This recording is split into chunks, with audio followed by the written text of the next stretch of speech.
What's up mga kaberks?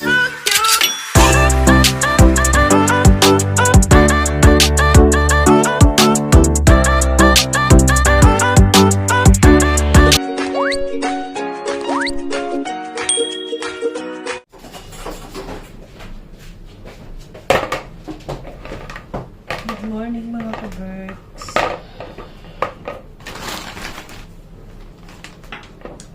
Maaga akong nagising ngayon kasi maaga rin akong nakatulog kagabi.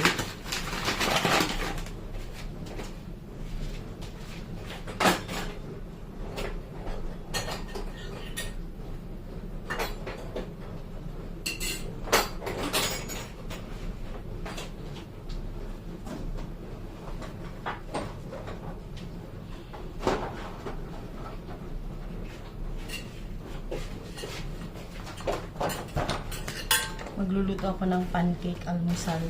Alam nyo, kagabi hindi na ako nakakain. Pagkagaling ko sa trabaho, sobrang pagod ko. Siguro mga 10, mag-aalas 11 or 10:30. Wala pa si Kiro sa bahay, dito sa bahay. Hindi ko na siya nahantay, nakatulog ako. Tapos nagising ako ng mga bandang alas 2 yata, yun ang madaling araw. Yung mga bata nagluluto, sila rin. Nanood sila ng movie, tapos nagutom siguro sila. Narinig ko may mga kumakalansing-kalansing. Nagluluto pala sila, kumakain silang magkapatid. Nagpo-food trip sila. Nagluluto ako ng pancake habang tulog pa yung habang tulog pa sila, si Kiro tulog pa din kasi tawag nito, late na nga siya umuwi kagabi. Tapos ngayon, ang work niya ay hagdan lang. Ano to, baking soda. So ayan, meron tayo ditong tawag nito, flour.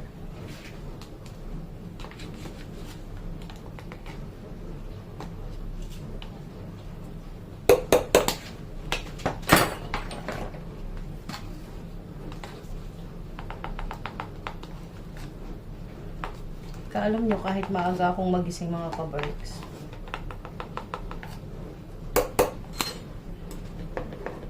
maaga din akong, kahit maaga akong natulog mga ka-birds, hindi rin ako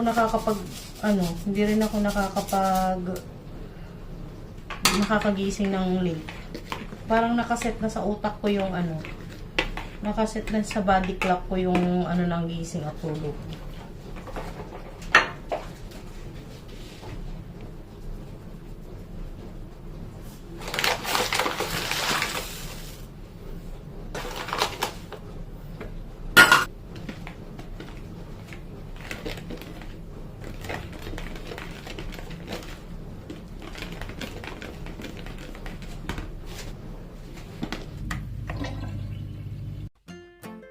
Shoutout naman tayo mga kaberk. Shoutout kay Roslyn Buduan, Fiel Godornes, Marilyn Pedro, Ina Beleno, Maribel Miranda, Felicissima Barcibal, Wilma Rolyoda, Rowena Abadilla.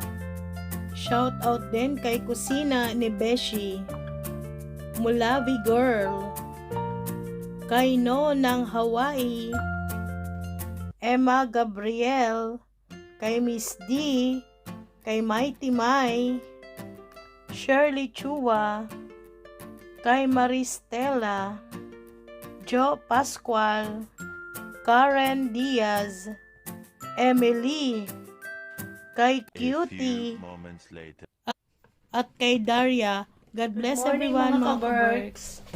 Kumusta na kayong lahat? Kumusta? Sana ay okay lang ang lahat pagkatapos ng bagyo. Sana lahat tayo ay safe. Sana lahat kayo ay naging safe.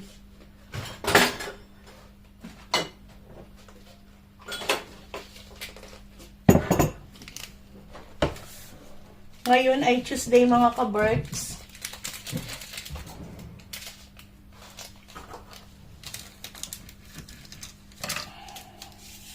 Dito ako sa bahay.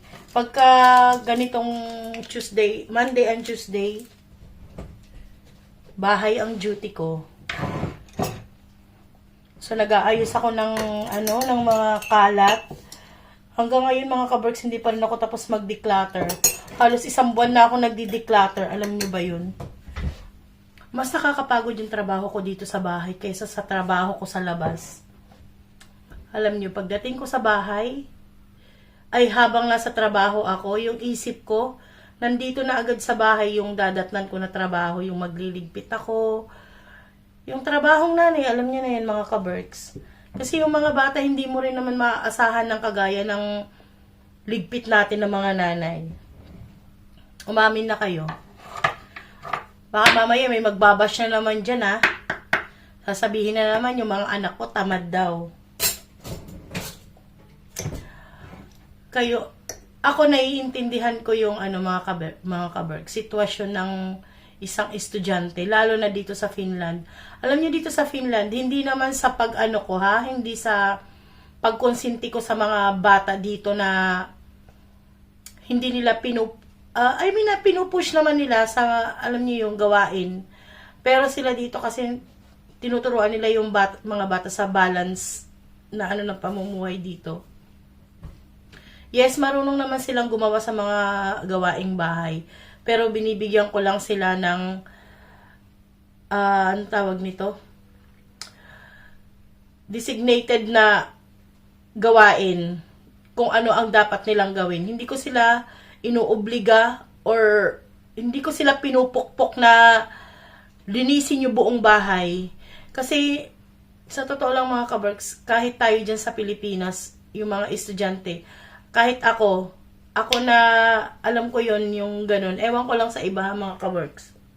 Though hindi naman ako nakapagtapos ng kolehiyo, high school graduate lang ako.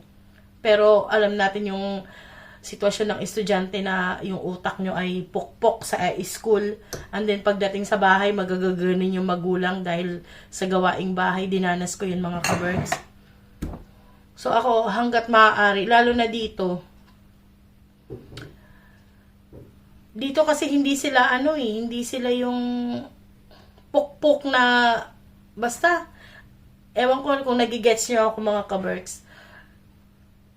Nakakapagod mag-aral dito yung utak nila, lalo na sa mga foreigner na kagaya namin.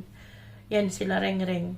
Syempre yung language nila sa school, tapos pagdating dito, sa totoo lang, pagdating nila galing sa school, alam niyo ba unang nila ginagawa mga ka-Berks? Natutulog. Papasok kami ng umaga, like, pagpasok ko, nauuna kami pumasok ni Kiro Papasok si Reng-Reng, alas 6 siya umaalis ng bahay. Si Sam alas 8 kasi 8:30 nga ang pasok niya sa school. Si Reng-Reng alas 6 kasi 7 ang school niya. Ay, sa ngayon hindi siya nag-i-school si Reng pala, nasa OJT siya. Tapos kami naman, alis kami ng 5 a.m. Uwi kami ng tanghali. Uwi ako ng 10 a.m. Pagluluto ako hanggang dumadating ako 10:30 and then luluto ako and then papasok kami ng 1:30 ulit ng tanghali. Uwi namin nung gabi na. Pagdating nila galing school, wala na kami niyan mga ka-Berks. Kasi alas 3, alas 5.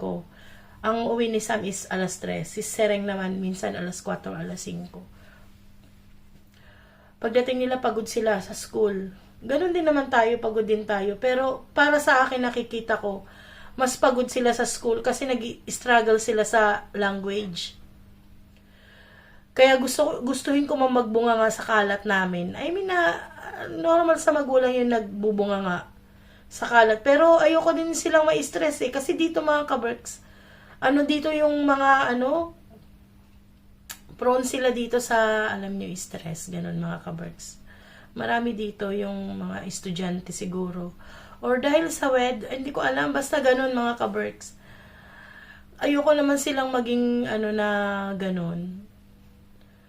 So, binibigyan ko na lang sila ng talagang trabaho nila, yung magligpit ng mga gamit nila, ganun.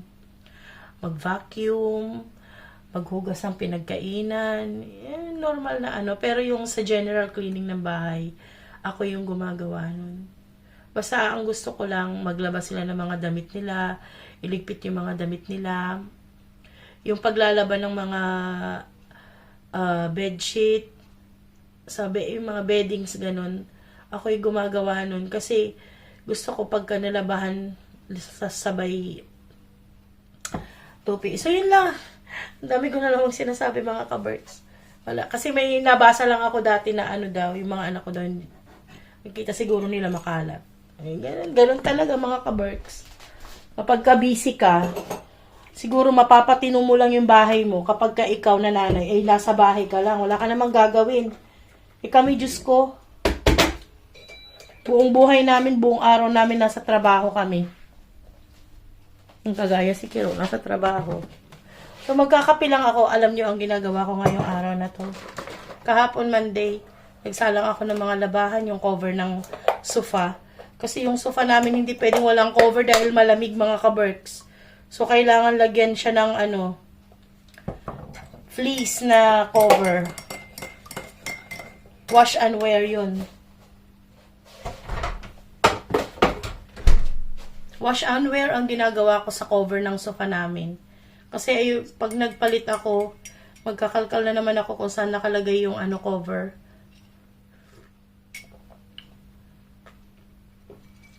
Actually, nakapag-umpisa na ako. Nagdi-declutter nga ako, gaya ng sinasabi ko sa inyo. Papakita ko sa inyo kung gaano yung kadami yung dinideclutter ko. Ito yung cover ng sofa. Ayan yung cover ng sofa. Tignan nyo. Yan, magliligpit ako dyan. Naayusin ko. Basta nagkalkal ako ganyan. Tignan nyo, mga kaberks. Ayan, oh. Pinagtatanggal ko yan doon sa cabinet. Yan. Kasi nagdi-declutter nga ako. Alam nyo, mga damit yan. Mga damit ni Sam yung iba dyan. Yung iba mga pinagliitan ni Reng-Reng. So, ayan. Pero, okay naman yung mga gamit ng mga to. Ayan. Ayan. Kagaya ng mga gamit ni Reng. Ayan, oh. Mga naka-organize yan, mga gamit niya na yan. Itong mga damit lang talaga, kailangan kong ligpitin yan. Yung iba ilalagay ko sa taas. Basta magtatanggal ako ng, titignan ko yung mga laman ng cabinet na to. Itong mga to. Kasi gusto ko nga mabawasan na yung mga kalat na yan. Yan, mahilig sila sa mga stuffed toy. Mabuti na lang ito sa Reng-Reng ay mga naka-organize yung mga niya yan, mga collection niya ng books. Mga books, ayan, oh. Daming mga libro, Diyos ko. Hindi ko alam paano nagkakasya sa utak niya yung mga pinagbababasa niya na yan. Pagdating niya galing school, matutulog siya. And then, magaganyan siya, kakalkal. Tapos yan, magagaganyan sila ni Sam. Mahilig sila sa ganyan, mga kaberks. Mga kolorete sa kuko and everything. Tsaka yan, oh, mahilig sa Reng-Reng mag-collection ng mga picture nila kapag ka nagbabanding silang magpipinsan, mga friends niya, ayan. Yan, ito mga pinsan niya. Pag umuwi kaming Pilipinas. Kasi merong camera si Reng-Reng na tapos meron din siyang printer. Yan.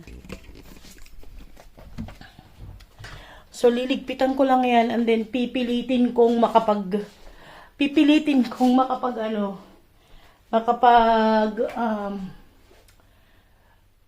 display na ng ating mga Christmas decor. Tignan nyo, meron na nga pag wala akong kasama, ginagawa ko, ako dito sa TV namin. Isa nanonood ako ng mga old videos. Yung mga yan. Or nanonood ako ng balita. Ayan. Ayan, may mga pamaskong Pinoy na.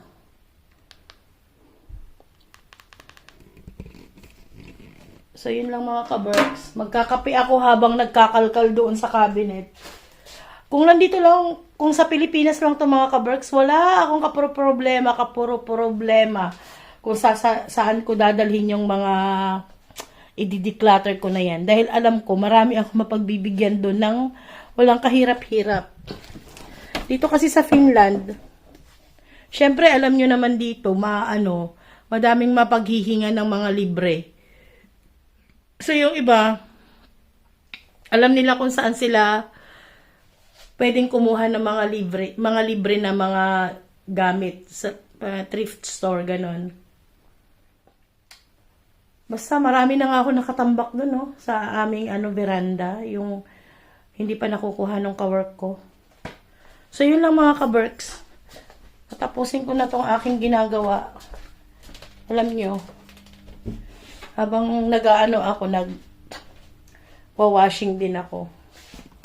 So, dito muna kayo mga kaberks. I-update ko na lang kayo mamaya or basta later. One eternity later.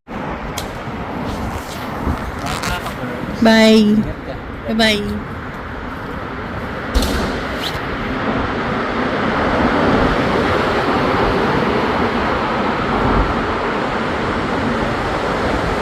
Ingat ka.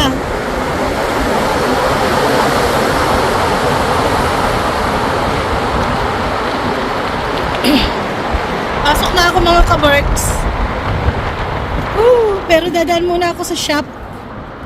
Bibili ako ng shampoo at ng kung ano-anong kailangan namin sa bahay. See you mamaya sa ating update sa city.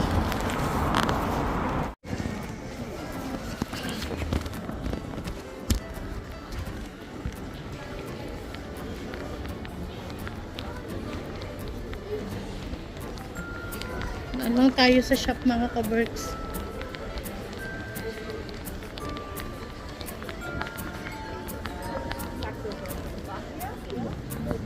Libre yata ito, oh.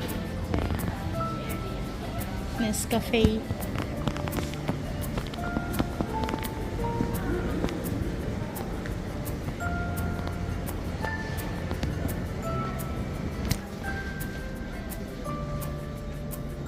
Tignan nyo yung pistachio nila dito, mas mahal, oh. Pistachio cream. €4.90.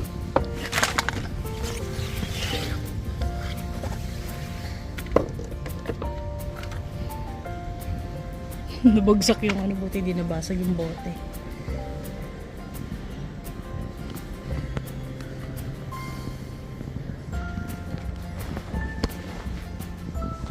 Bili ako ng Head and Shoulder. Uy. Ang laki ng shampoo, oh.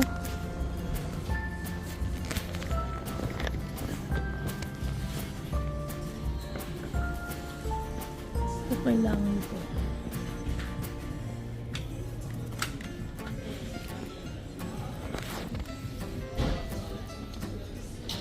Yung ano siya, yung tawag nito, conditioner. Bili akong dalawa.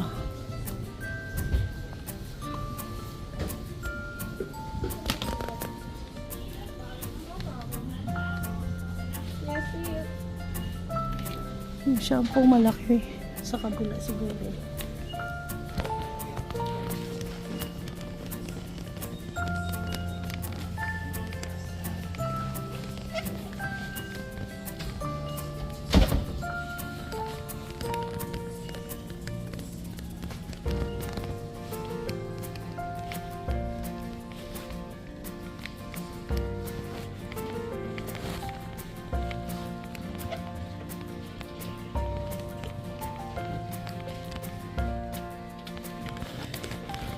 Excuse me.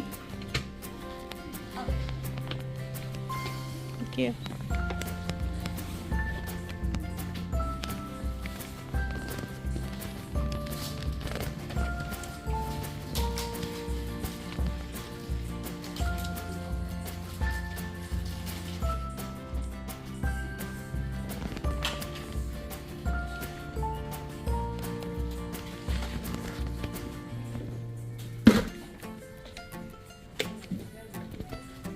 Kailangan kong bumili ito. Ay, maliit. Hindi yan yun. Yung malaki.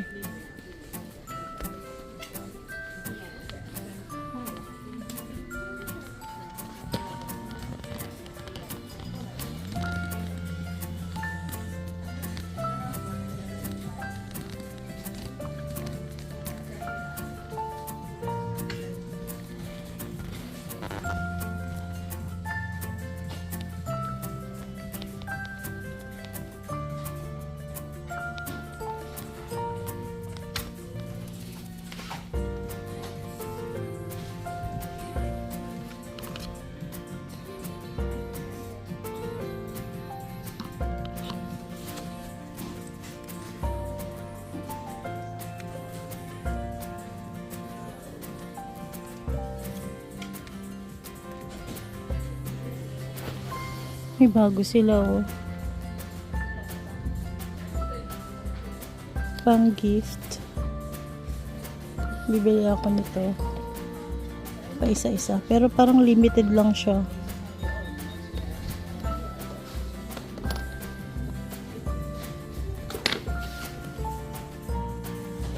Ito din. Mga nakaset. Nakalabas na yung mga ano nila na pang gift. Ang taas naman ng shampoo. Ay ko.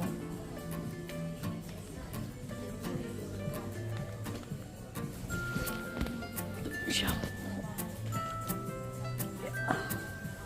So ito lang ang ibilhin ko. Bayad na tayo. Pinayin ko ng chocolate yan mga kabarks. Chocolate tayo dahil. Ito mga ito.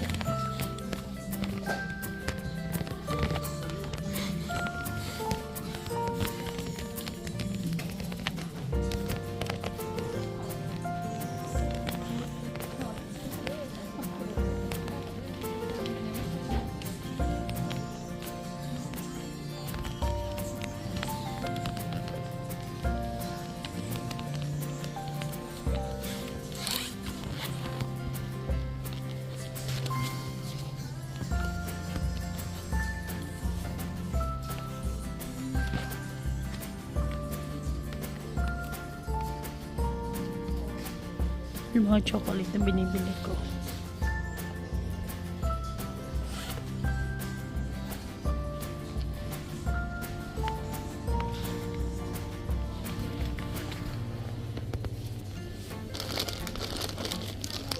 More teaser.